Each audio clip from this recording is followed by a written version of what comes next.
This was Germany, a beautiful country.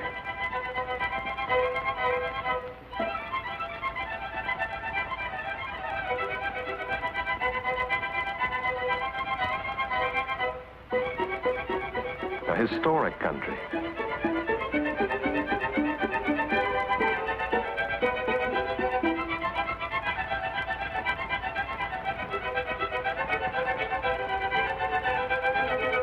A prosperous country.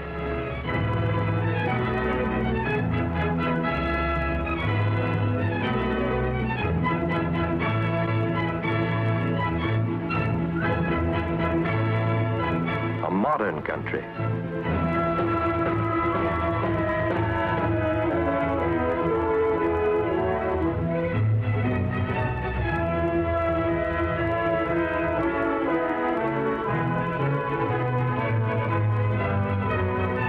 The German people, a clean and tidy people.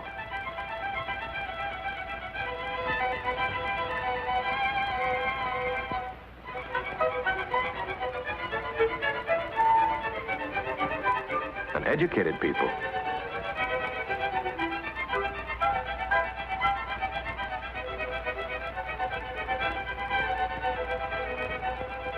A musical people.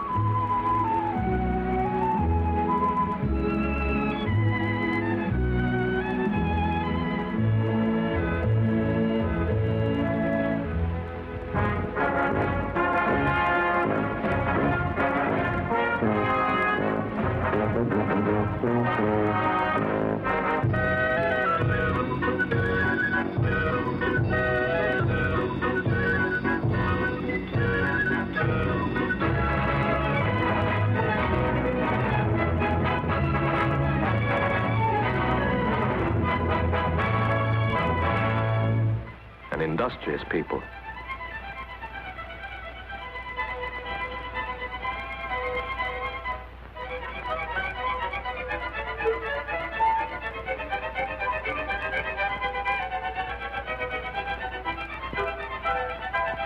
These people look all right. The mailman, the farmer, the cop.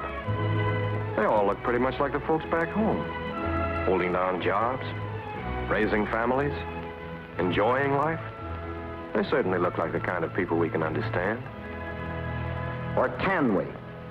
A quiet, decent people who prepared 20 years to bring war into the world? A religious people who burn churches, imprison ministers, persecute the faithful? A kindly people who accept blood purges, pogroms, concentration camps?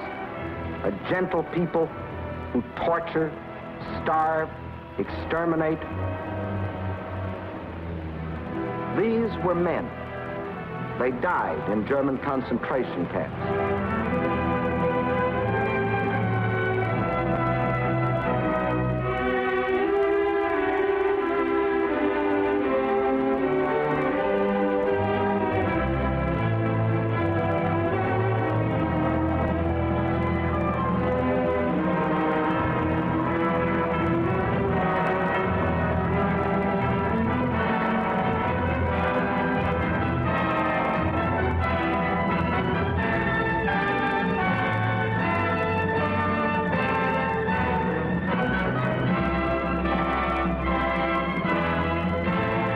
These too were men.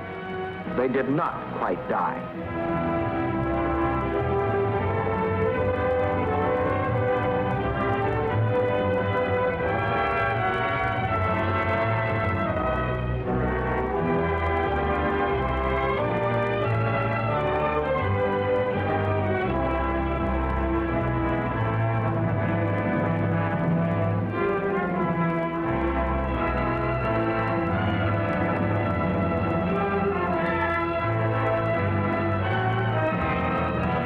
These bones were men, women, and children sent to be exterminated in a German death factory. This is a scientifically designed gas chamber. This a furnace for burning the corpses. This the clothing of the victims, which the Germans methodically salvaged. These the children's toys, carefully collected for the use of German children. These are objects of art made by German guards. Objects of art made of human skin. These were Poles, murdered by the Germans before they left Lublin. These were Italians, murdered by the Germans before they left Rome.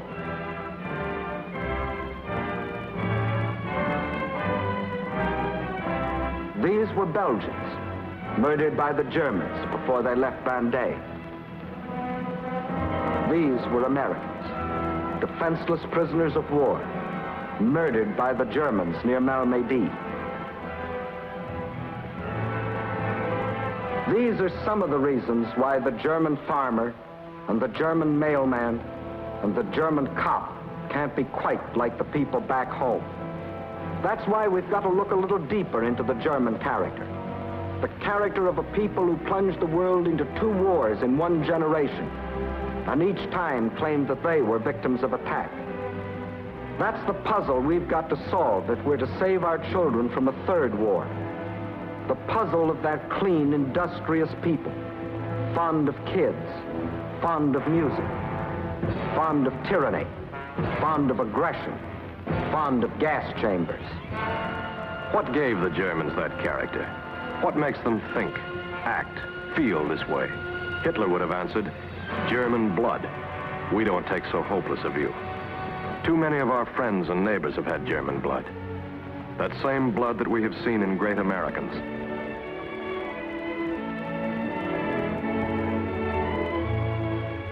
For what makes an American is not any special, precious sort of blood, but the tradition we have inherited. It's tradition, not blood, that patterns the way we think and act and feel. Our ancestors came here to escape tyranny. That's part of the American tradition. That's why no American can believe in any government that is not of the people, by the people, and for the people. They came to be able to pray in any way they wanted, or in any church they wanted. That's why freedom of religion is part of our tradition. In school, we learned that none of us is any better than any other American, or anybody else in the world for that matter. That there is no privileged few, that all men have equal rights. That's the tradition we were brought up in. At home, at school, among our friends, at our jobs.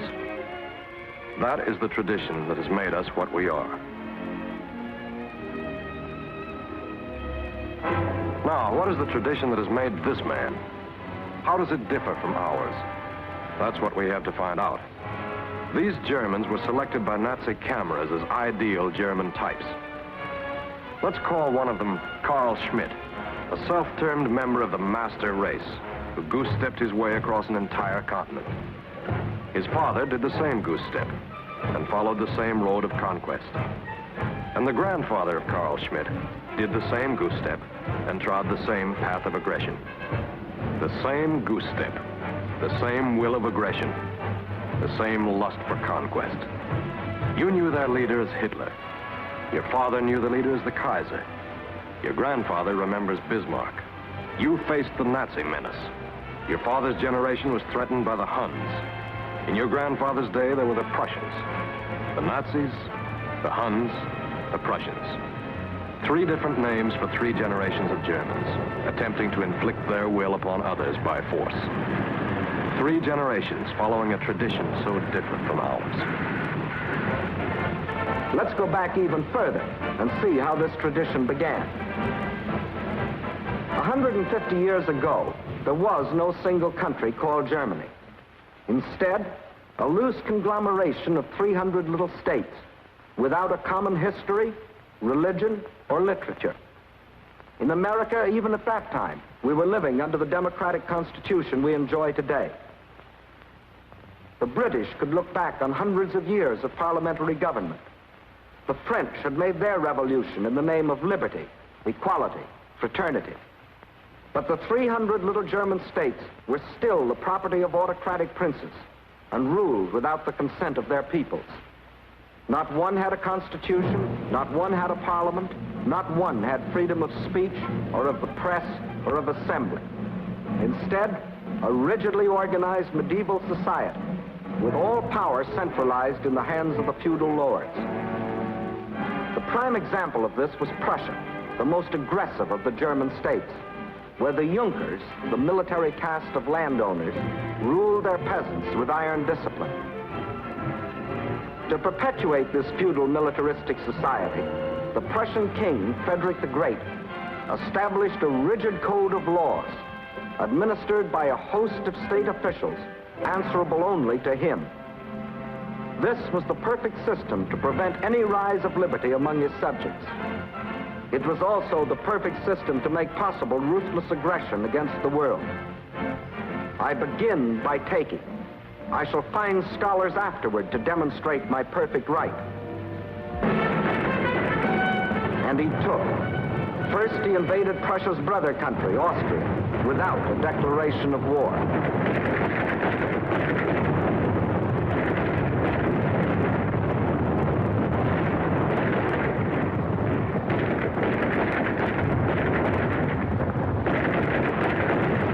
Result, victory.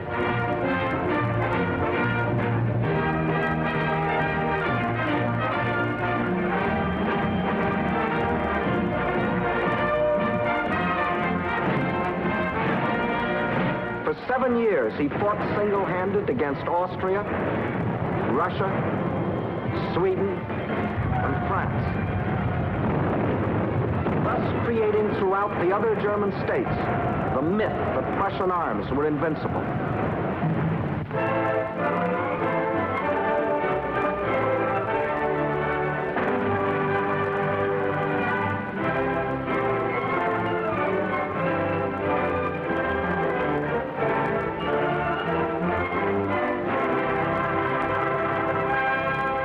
In 1786, Frederick died, but Frederick's state and Frederick's dream of conquest lived on, nurtured and developed by the Prussian militarists, who regarded each war as only one campaign in an unending war for Prussian supremacy in Europe. To this end, Scharnhorst, the organizer, and Gneisenau, the strategist, established the Prussian General Staff. Von Clausewitz, the theorist, set down their gospel in his famous book, Vom Kriege, on war. Just as Prussia has been fated to be the core of Germany, so Germany will be the core of the future German Empire of the West. Clausewitz's book became the Bible of the Prussian militarists. Conquered people shall be left with nothing but their eyes to weep with. But even as the militarists were plotting, a wave of liberalism swept over Europe. Its eddies reached even Prussia, and ordinary men began to think for themselves and to demand what had long been accepted in America, England, and France, a constitution. The King of Prussia answered, "Never must a scrap of paper come between me and my subjects." A constitution, a scrap of paper. Some citizens determined on liberty went to the barricades. The machinery of the Prussian state went into action. The revolt died. The will to liberty was not strong enough within the people to defy the voice of authority. One result of which, men with a love of liberty began to leave Prussia and the other German states. In the next 30 years, 2 million of them came to find freedom in the United States alone, while their cousins, remaining behind, were molded into ruthless automatons, ready to follow blindly the will of a leader. And that leader arose. Otto von Bismarck, appointed Prime Minister of Prussia in 1862. A clever man, a shrewd man, but devoted to the Prussian dream of conquest, and a master of the Prussian method of achieving it. The great questions of the day will not be decided by resolutions of majorities, but by blood and iron, and to go with it, ruthless discipline at home. As soon as anybody can show me that it is sound policy, I shall be equally satisfied to see our troops fire at the French, the Russians, the English, or the Austrians. 2 years after Bismarck became Prime Minister, he provoked a war against Denmark.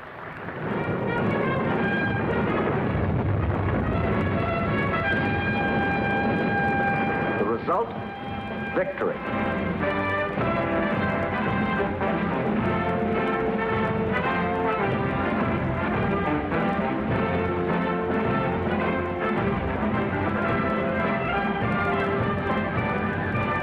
Two years later, against Austria.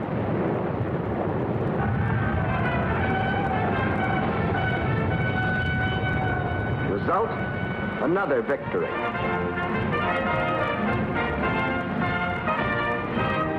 And 4 years later, the great test against France.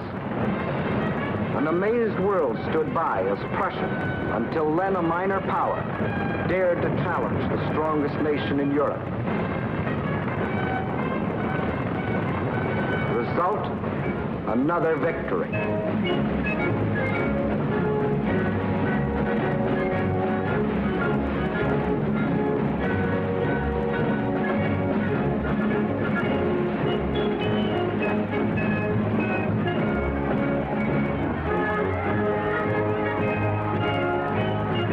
This was the moment of triumph that changed the history of the world. The Prussian dream of conquest was no longer a dream. The German princes saw the Prussian eagle soaring triumphant in the European sky. Now they clambered on the bandwagon and united under Prussian leadership to form the German Empire. And in the Hall of Mirrors in Versailles, heart of defeated France, Bismarck saw his Prussian king crowned German emperor, absolute monarch of a new empire, founded on blood, iron, and conquest. Its symbol, Victoria, emblem of victory. Not the Liberty Bell, not the Magna Carta, not Liberté, Égalité, Fraternité, not any symbol of freedom, but Victoria, the symbol of conquest. Thus, Prussia had created Germany, and the myth of Prussian superiority had become the myth of the master race. And if the Carl Schmitt of that generation had any worries about the liberties that had been denied him, they were now forgotten. In this moment of triumph, just to be a German was enough. In the newly created Reich, industry flourished as never before. The merchant fleet grew larger every day. German harbors were jammed with commerce, and German stomachs filled with beer and sausage. Germany had achieved unity, become rich. No other country threatened her. The world hoped for a peaceful, good neighbor. But the world had forgotten the Prussian tradition that Germany had inherited. A tradition not of peace and friendship, but of war and conquest.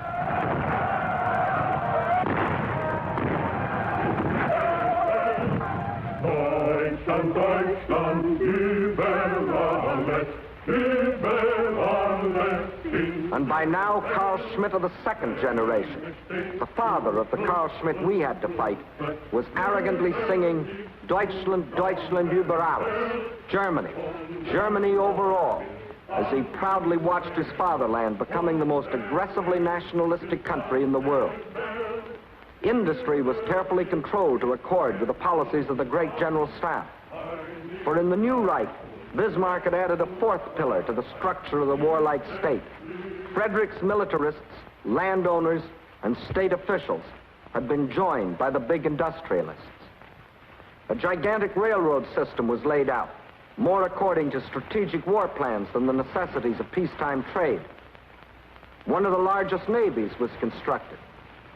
The army was built up to staggering proportions.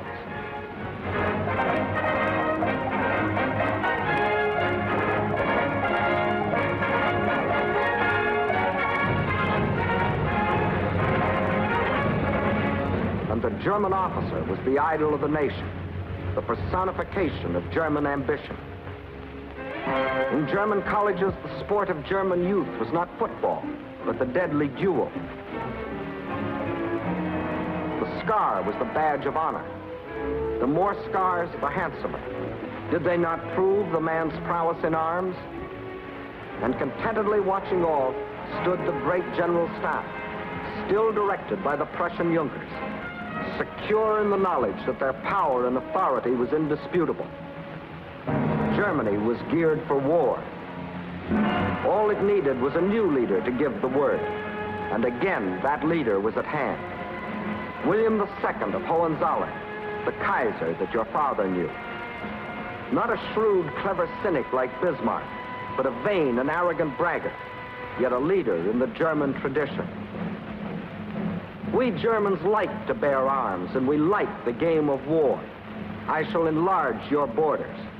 And what did Carl Schmitt's father say to all this? A German spark has always ignited the fire. Soon everything will be aflame. Through one international crisis after the other, the Kaiser rattled his sword, loudly demanding Germany's place in the sun. In vain, the other powers proposed an international agreement for general disarmament. But disarmament didn't suit the plans of the German militarists, landowners, state officials, or industrialists. They wanted their own way, and their own way meant war. War, therefore, was inevitable. It only needed an incident.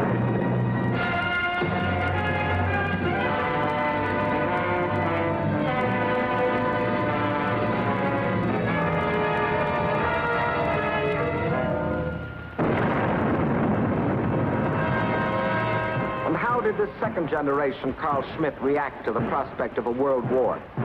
Berlin took on the air of a carnival.